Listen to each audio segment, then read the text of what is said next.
Hi అండి, నేనైతే ఎండుమిర్చితో ఒక కారం అయితే చేస్తున్నాను. దీని పేరు వచ్చేసి నల్ల కారం అంటారంట. మా అత్తమ్మ అయితే చెప్పారు. ప్రాసెస్ చూడండి ఒకసారి. ప్యాన్ పెట్టుకొని కొంచెం ఆయిల్ తీసుకోవాలి. దాంట్లో ఎండుమిర్చి ఫ్రై చేసుకోవాలి. ఇలా ఫ్రై చేసుకొని పక్కన పెట్టుకోండి. అదే ప్యాన్ మళ్ళీ పెట్టుకొని మళ్ళీ ఆయిల్ వేసుకోవాల్సిన అవసరం లేదండి, దానికే ఉంటుంది కదా.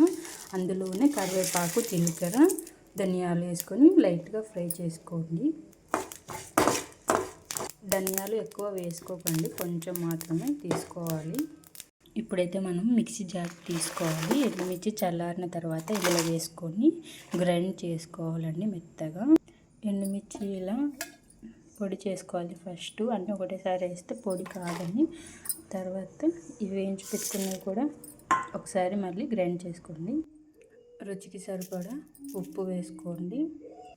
అలాగే ఎల్లిపాయలు, లాస్ట్లో ఎల్లిపాయలు వేసుకోవాలి.